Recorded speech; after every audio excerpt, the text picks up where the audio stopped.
박수 올리겠습니다. 할렐루야. 이 시간 우리 잠시 찬양 한 곡 하고 기도하는 시간을 좀 갖기를 원합니다. 오늘 예배 가운데 부산한 우리의 마음에 내려놓으시고 예수 그리스도의 그 은혜와 크신 사랑이 오늘 말씀 가운데 나타나시는 시간 될 수 있도록 찬양하고 기도하고 말씀을 나누기 원합니다. 주님과 함께하는 이 시간 함께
찬양하겠습니다.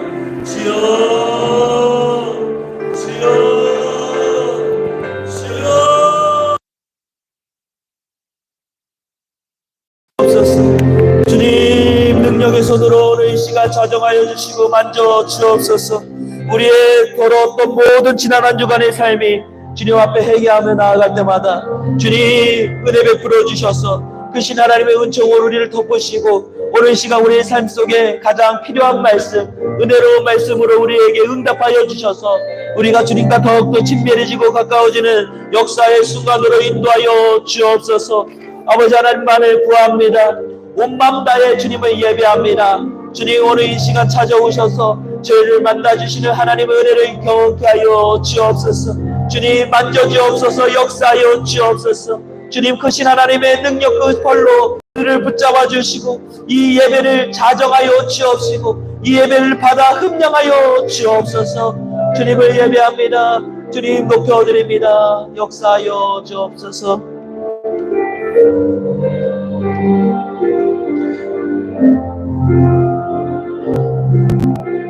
온 맘 다해 온 마음 다해 사랑합니다. 온 마음 다해 주 알기 원하네. 내 모든 삶 당신 것이니 주만 섬기리. 온 마음 다해. 아멘. 주님께 영광을 박수 올리겠습니다. 할렐루야. 오늘 우리의 온 마음 다한 예배를 주님 받을 줄 믿습니다. 오늘 말씀의 제목은 복음의 시작입니다. 우리 여기 옆 사람과 인사하겠습니다. 주님이 당신을 사랑하십니다. 오늘 이 시간 하나님께서 만나주십니다. 예, 우리가 그냥 거저 모였는 것 같지만 이 자리 가운데에 주님이 그토록 우리 예배를 받으시기 원하셔서 이 자리에 충만히 거하실 줄 믿습니다. 지난 한 주간의 삶이 많이 지치고 힘들었을 수도 있습니다. 우리의 힘들고 연약한 거 나는 표현을 못하지만 주님은 알아주십니다. 우리가 신음할 때 주님은요, 우리 그 신음소리에도 응답하시면서 먼저 찾아오셔서 우리에게 말씀하시는 주님 줄 믿습니다. 제가 이번에 유튜브 프리미엄 무료 광고가 있어가지고 무료 광고 없이 보는 거 한 달을 끊었다가 한 달이 되고 난 다음에 그냥 습관이 돼가지고 이제 유튜브를 또 틀었는데 광고가 나오기 시작했어요. 아, 그러면서 무료가 끝났구나라는 것을 알게 되었습니다. 오늘 말씀을 보면 복음의 시작에 대해서 말하고 있습니다. 한번 1절 말씀 같이 한번 볼까요? 시작! 하나님의 아들 예수 그리스도의 복음의 시작이라. 아멘. 뭐든지 직장 생활을 하면 처음에 들어가고 난 다음에 퇴직하는 시간이 있고요. 또한 우리가 아침에 출근을 했어요. 그리고 하루가 시작했어요. 그러면 끝나는 시간이 있다는 겁니다. 오늘 말씀을 보면 예수 그리스도의 복음의 시작이라고 했습니다. 시작이 있으면 끝이 있다는 겁니다. 우리의 인생도 어린아이와 같이 태어나는 순간이 있으면 끝나는 때가 반드시 있습니다. 오늘 이 말씀을 통해서 우리가 복음의 시작을 어떻게 시작되었는지, 내가 예수 그리스도를 영접하고 난 뒤에 어떻게 우리가 시작을 하며 살아야 될지, 어떻게 신앙생활을 해야 될지 오늘 말씀을 통해서 보기 원합니다. 단추가 있습니다. 첫 단추를 잘못 삐뚤어서 위아래를 잘못했어요. 끝나는 지점에 보면 이거 어떡하지? 처음부터 다시 해야 됩니다. 예수 그리스도 영접하고도 잘못 맺게 되면은 이제 피곤해집니다. 예수를 영접한다고 갔는데 하필이면 신천지 교회 가면 이제 곤란해지는 겁니다. 이제 이만희 교회, 어머니 교회 가서 신앙생활하면 이제 곤란해지는 겁니다. 우리가 교회 생활을 하면서도 우리가 신앙생활 하는 데 있어서 잘못되게 신앙생활을 하면은 그 삶의 끝이 좋지 못합니다. 그러므로 오늘 이 말씀이 우리로 하여금 정말 중요한 말씀이라고 저는 생각을 합니다. 첫 번째 메시지를 함께 나누기 원합니다. 우리 1절부터 7절까지 함께 쭉 읽어보기를 원하는데요. 1절부터 2절까지 먼저, 2절로 같이 함께 읽겠습니다. 시작! 선지자 이사야의 길을 보라. 내가 내 사제를 내 앞에 보내노니 그가 내 길을 준비하리라. 그리고 3절, 광야에 외치는 자의 소리가 있어 이르되 너희는 주의 길을 준비하라. 그의 오실 길을 곧게 하라. 그 기록된 것과 같이 4절, 세례 요한이 광야에서 이르러 죄의 사함을 받게 하는 회개를 전파하니 5절, 온 유대 지방과 예루살렘 사람들이 다 나아가 자기 죄를 자복하고 요단강에서 그에게 세를 받더라. 아멘.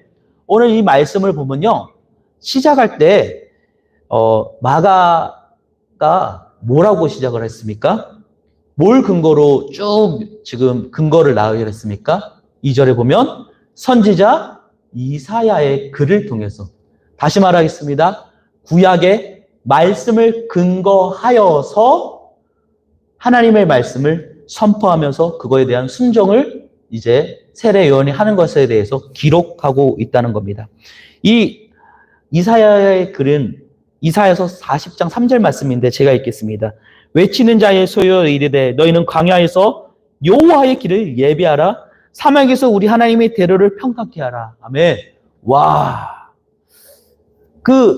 이 마가가 적었을 때 세례 요한의 때를 얘기하고 있는데 한 650년경의 기간이 있습니다. BC 630년경에 이사야 글이 적혀져 있었고, 이 책이 기록될 때 세례 요한이 활동할 시기를 기록할 때를 앞서서 이 예수님의 공생의 기간 전이니까 대략 650년경의 긴 기간이 있었어요. 그런데 생뚱맞게 이제 예수님이 올 때가 됐구나 하면서 마음의 강동을 받은 세례 요한이 광야에 나가서 이 이사야의 글의 말씀에 순종했다는 겁니다. 상식 밖의 일입니다. 어떻게 이 일을 할 수 있을까요? 말씀은 이루어지기 때문에, 약속은 지키라고 있는 거기 때문에, 약속을 지키기 위해서, 다시 예수님의 오심을 준비하기 위해서 세례 요한은 이와 같은 일을 했다는 겁니다. 오늘 우리에게도 이 말씀은 그대로 적용이 됩니다. 구약의 말씀은 구약, 옛날 약속입니다. 우리는 이제 무슨 약속을 믿어야 됩니까? 이제 새로운 약속, 신약을 믿어야 돼요. 이 신약의 약속은 뭐냐? 이제 예수님이 내려오셨다가 하늘로 승천하셨습니다. 믿으십니까? 그때 승천하실 때 뭐라고 하셨죠? 예수님이? 한번 누가복음 24장 48절로 53절 말씀 함께 보겠습니다. 예수님이 하늘로 승천하시면서 새로운 약속을 하실 때 뭐라고 했는지 보겠습니다. 시작. 너희는 이 모든 일에 증인이라. 볼지어다 내가 내 아버지께서 약속하신 것을 너에게 보내시리니 너희는 위로부터 능력이 입혀질 때까지 이 성에 머물라 하시니라. 예수께서 그들을 데리고 베다니 앞에 나가사 손을 들어 그들에게 축복하시니 축복하실 때에 그들을 떠나 하늘로 올려지시니 그들이 그에게 경배하고 큰 기쁨으로 예루살렘에 돌아와 늘 성전에서 하나님을 찬송하니라. 아멘. 내가 너에게 막 축복을 해주셨어요. 그러면서 어떻게 가셨다고요? 하늘로 올라가셨대요. 근데 이 올라가셨던 예수님이요, 이제 약속을 하셨는데 무슨 약속을 했냐? 너 이 성에 머물러서 열심히 기도하면서 나를 찾으라고 했어요. 그리고 난 다음에 그 역사가 어떻게 일어나냐? 누가복음 다음 장 사도행전에 보면 사도행전 2장에 급하고 가라한 성령으로 해서 방언을 통해 성령이 머리에 큰 불이 임하면서 방언이 터지면서 성령의 임재를 경험했다는 겁니다. 왜 경험하게 했을까요? 하나님의 살아 운동 있고 역사하는 성령을 통해서 하나님의 임재를 경험하라고. 약속하신 성령을 내가 보냈다고 말씀했는데 진짜 보냈지 않냐? 너희지 믿겠니? 그러니까 주변 모든 사람들한테 너무나도 뜨거운 나머지 베드로는 막 하나님의 구약의 말씀을 선포하면서 이 말씀이 이 말씀입니다. 오늘 우리에게 임한 이 성령이 바로 약속하신 성령님, 우리와 늘 함께한다는 임마누엘의 역사가 오늘 우리에게 임하였다라고 선포하기 시작했습니다. 그런데 이 선포의 약속과 함께 새로운 약속이 있었습니다. 구약에서는 평강의 왕 예수 그리스도, 이제부터 너희를 결단코 버리지 않고 너희와 널 함께하는 일세 예수님께서 오셔서 너희와 함께하겠다. 이새의 뿔에서 한 싹이 나겠다. 약속하셨는데 새로운 약속에서는 성령을 보내주시고 다시 오실 때 사랑의 예수님, 평강의 예수님이 아니라는 것을 우리는 볼 수가 있습니다. 요한계시록에서 한번 말씀을 근거로 한번 보도록 하겠습니다. 요한계시록 1장 7절에서 8절에 이렇게 말합니다. 볼지어다 그가 구름을 타고 오시리라. 각 사람이 눈에 그를 보겠고 그를 찌른 자들도 볼 것이요 땅에는 모든 족속이 그로 말미암아 애곡하리니 그러하리라. 아멘. 주 하나님이 이르시되 나는 알파요 오메가라. 이제도 있고 전에도 있고 장차 올리요 전능한 자라 하시더라. 아멘. 구약에서는요, 평강의 왕 이새의 뿌리에서 와서 이제 이 땅을 치유하고 고칠 영원한 메시아가 온다고 했는데, 신약에서 다시 오실 예수님을 말할 때, 약속을 할 때 뭐라고 했습니까? 애곡한다고 합니다. 애곡하는 일이 벌어진대요. 왜 애곡하는 일이 벌어질까요? 심판이 주러 오기 때문에. 예수님이요, 이 땅에 태어난 것을 우리가 이제 앞으로 다음 주부터 해서 기뻐하고 성탄 주일도 전야제도 할 텐데, 예수님이 성탄을 기뻐하는 거, 우리에게 죄의 사함에 대해서 이제 회개의 은혜를 베풀어 줬기 때문에, 용서함을 보여줬기 때문에. 근데 이제 다시 오실 예수님은 심판으로 주러 온다는 거예요. 회개에는 기간이 있습니다. 무슨 얘기냐? 복음이 시작되었죠. 모든 자마다 회개할 수 있는 기회가 주어졌어요. 심판받지 않는 기회가 있다니까요. 그런데 이 기회를 넘어가 버리면요, 영원한 심판이 있다는 겁니다. 애곡하는 일이 있다는 사실입니다. 그래서 오늘 말씀에 보면 세례 요한이 광야에서 외치면서 사람들에게 말합니다. 물로 세례를 주면서 회개하라, 천국이 가까웠다. 정말 감사한 거는요, 복음의 시작이 이렇게 회개로부터 시작했습니다. 끝에는 회개, 예수님이 다시 오시면 이 회개의 기간이 없습니다. 오늘 우리는 복음의 시작으로부터 끝을 달려가고 있습니다. 이때에 우리의 삶 속에서 회개가 없다면요, 우리는 죽은 신앙입니다. 오늘 하루를 살아가면서 회개가 없으면 하루하루의 삶 속에서 하루를 마무리하면서 이 한 주간을 마무리하고 또 새로운 한 주를 시작하면서 우리의 지난 한 주간의 삶 속에서 하나님 앞에 원수되었던 모습, 이런 모습들이 회개하지 않는다면요, 우리는 복음을 잘못 믿고 있는 신앙입니다. 우리는 맨날 고백해야 됩니다.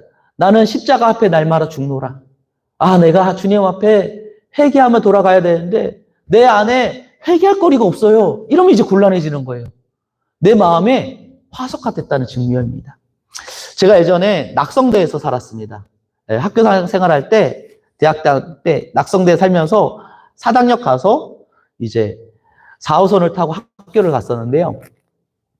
그때 사당역에 보면 환승센터도 있고 지하철도 2호선, 4호선이 만나고 엄청 분답합니다. 그때 학교를 가는데 제가 마음이 너무 급해가지고 빨리 이제 버스 정류장에서 이제 전철역으로 가야 되는데 마음이 너무 급한 거예요. 그래서 서 있는데 횡단보도가 빨간 별인데도 불구하고 저도 모르게 욱하면서 그냥 뛰쳐나가 버렸어요. 그러는데 신기한 감격을 목격하게 됐습니다. 깜짝 놀랐어요. 저 하나의 이 행동이 분명히 빨간불인데 전체가 다 움직이더라고요. 저는 그냥 반사적으로 나가서 이게 뛰쳐나가는 거였는데 사람들이 우르르 막 갑자기 저를 따라서 이제 뛰어가는 거예요, 그냥. 그래가지고 순간 내가 정말 큰일을 했구나 하면서 한 5발자국 넘어갔을 때 멈춰가지고 잠시만요! 빨간불이에요! 외쳤습니다. 왜 그랬을까요? 저 때문에 주변 사람들이 교통에 체증을 일으키고 심지어 사고가 날 수 있는 불상사가 일어날 수 있기 때문에. 그때 느꼈습니다. 금중심리가 이런 거구나. 엄청나게 부끄러웠습니다, 저는. 제가 했는 일이었지만 저로 인해서 모든 사람들이 잘못하면 사고 날 수 있는 위험도 있었구나. 그래서 얼굴을 그냥 붉어진 상태에서 가시면 안 돼요 하면서 제가 먼저 갔지만 그렇게 얘기한 적이 있었습니다. 무슨 얘기를 하려고 하냐? 세례 요한이 그 얘기를 했다는 거예요. 복음의 시작이라, 예수 그리스도의 복음의 시작이라, 이제 회개하라, 천국이 가까워졌다. 나는 물로 세례를 주지만 나보다 더 큰 이가 오실 텐데 나는 그 이에 신발끈 풀 것조차 나도 못하겠다. 그 부분에게 예수 그리스도에게 세례를 줍니다. 그리고 난 다음에 예수 그리스도를 믿는 자마다 멸망치 않고 구원에 이르는 역사를 인도해 주셨다는 사실입니다. 우리는 그것을 믿습니다. 우리가 예수를 믿는 이유는 바로 회개하기 위해서입니다. 내 옛 과거가 이제 하나님 앞에 원수된 모습이어서 회개하는 겁니다. 회개할 때 놀라운 하나님의 은혜와 평강이 일어날 줄 믿습니다. 우리 하나님은요, 우리의 삶 가운데 평강 주시기 원하세요. 예수님이 오실 때 평강의 왕으로 오셨어요. 아직 다시 오실 예수님은 아직 오지 않으셨어요. 그럼 우리의 삶 속에 뭘 주시기 원하신다? 평강. 평강을 주기 원하세요. 화평을 이루기 위해서 우리의 삶 가운데 오셨다니까요.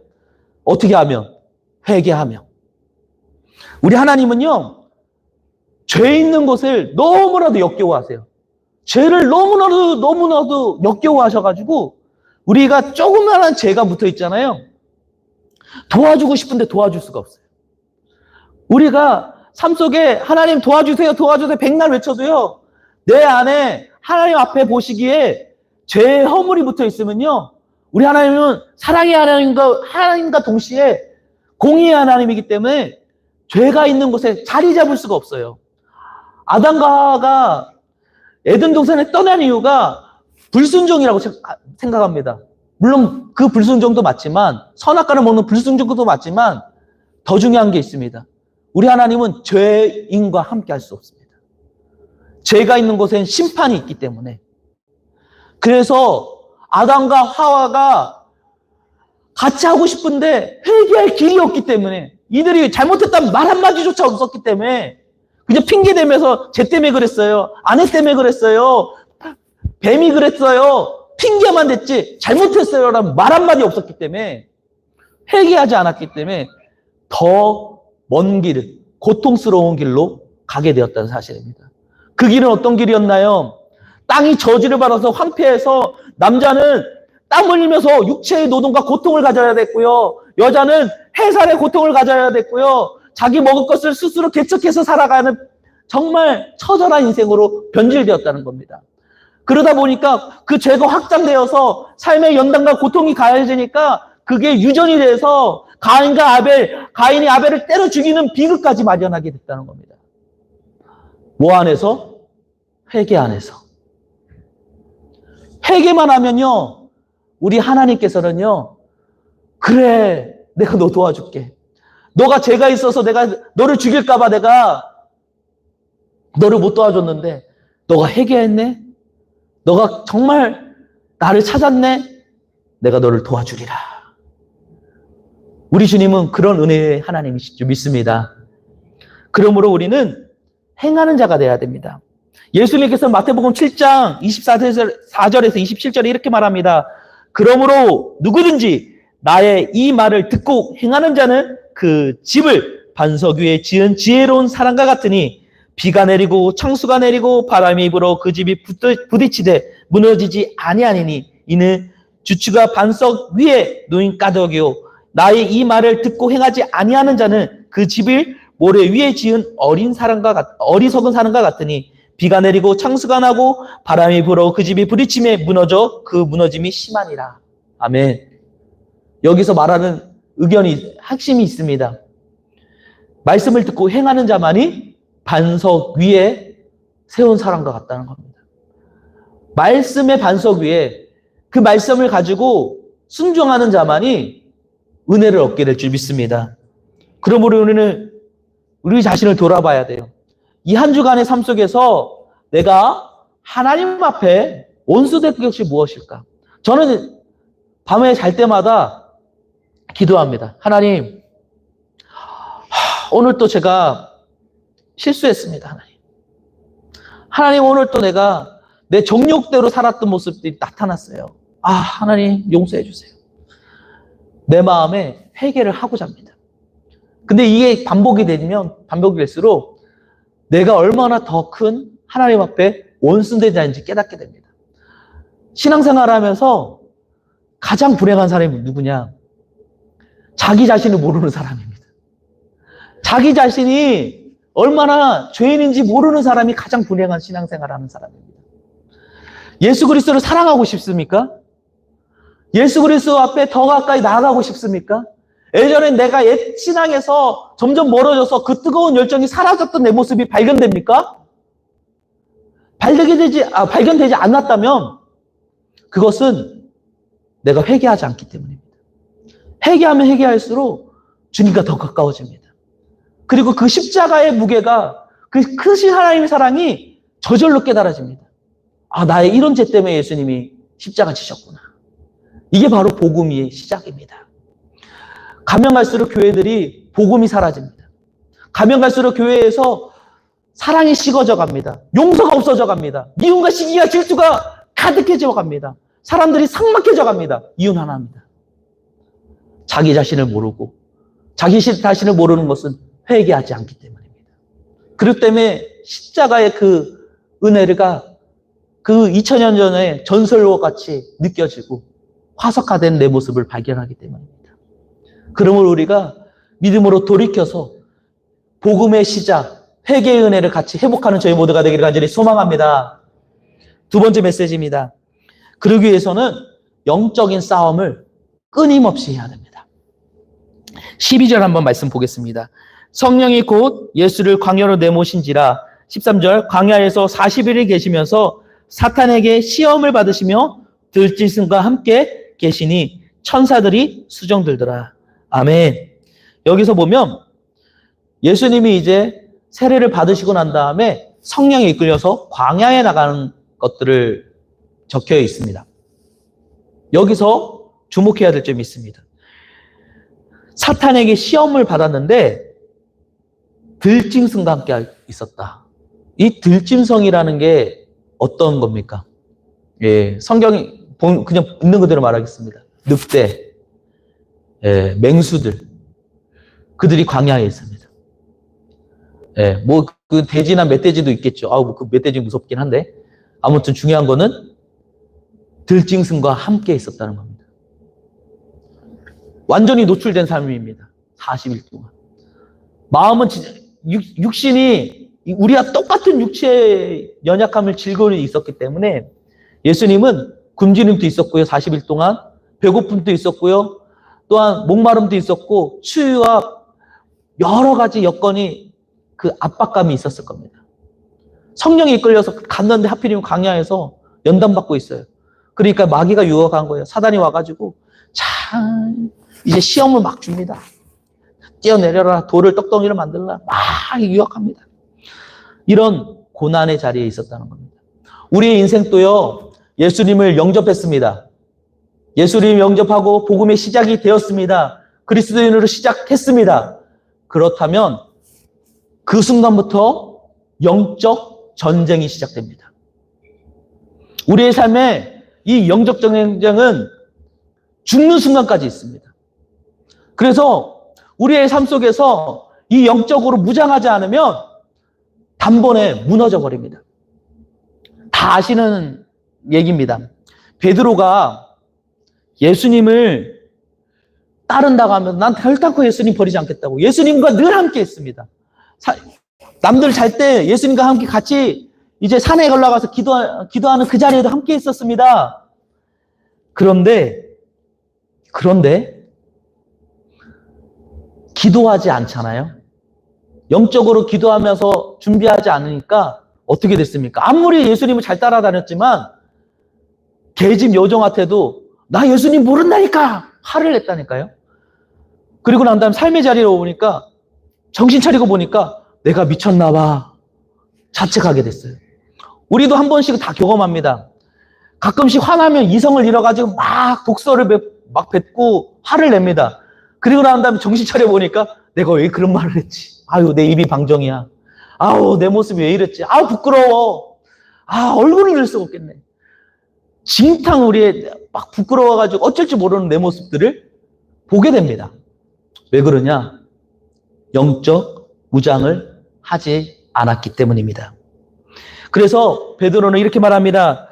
염려를 다 주께 베드로서 5장 7절에서 8절에 너희 염려를 다 주께 맡기라. 이는 그가 너희를 돌보심이라. 근신하라, 깨어라. 너희 대적 마귀가 우는 사자같이 돌아다니며 산길자를 찾나니. 아멘.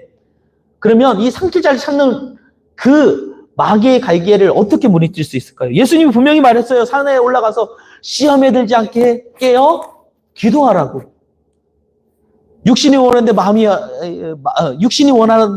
마음이 약하구나. 안 되겠구나, 야. 오늘 우리에게 주님은 권면하며 도전하며 말씀하십니다. 기도하라는 겁니다.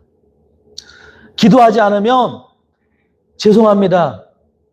기도하지 않으면 마귀의 종노를 합니다. 근데 그것도 정말 좀 불쌍한 건데 내 자신이 그것을 인식하지 못하잖아요. 깨어있지 못하잖아요.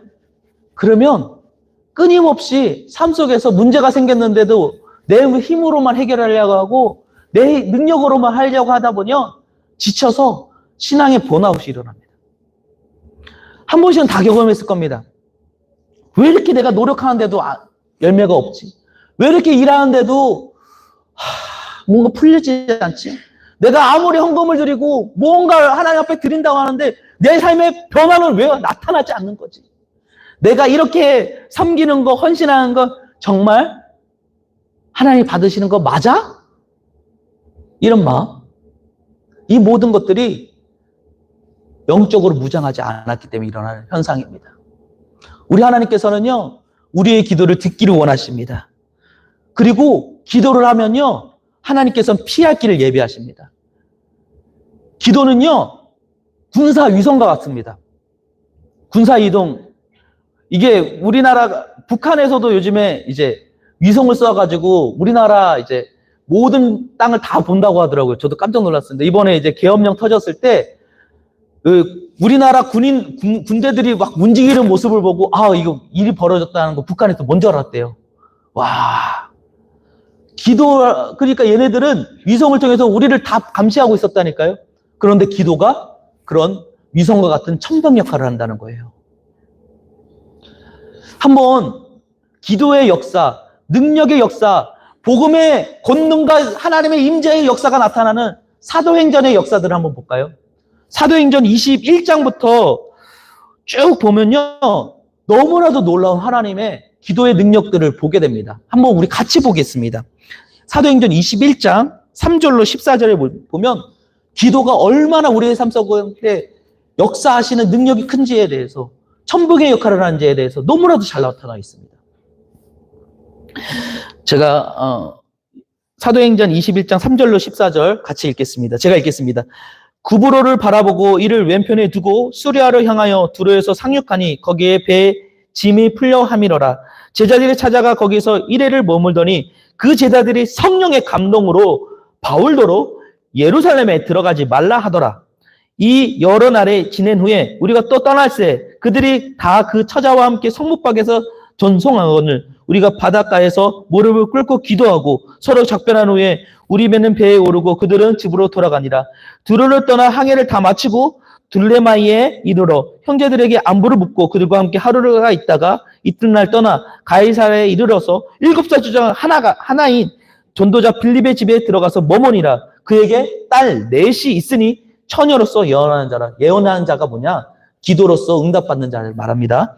열흘을 머물고 있더니 아거보라 하는 한 선지자가 유대로부터 내려와서 우리에게 와서 바울에게 띠를 가져다가 자기 수족을 잡아 말하기를 성령이 말씀하시되 예루살렘에서 유대인들이 이같이 이 띠의 임자를 결박하여 이방인의 성경에 넘겨주기를 하거늘 우리가 그 말을 듣고 곧 그곳에 사람들과 더불어 바울에게 예루살렘에 올라가지 말라고 권하니 바울이 대답하되 여러분 어찌하여 울어 내 마음을 상하게 하느냐? 나는 주 예수 그리스도를 위하여 결박을 당할 뿐만 아니라 예루살렘에서 죽을 각오도 하였노라 하니 그가 권함을 받지 아니하므로 우리가 주의 뜻으로 이루어지이다 하고 그쳤노라.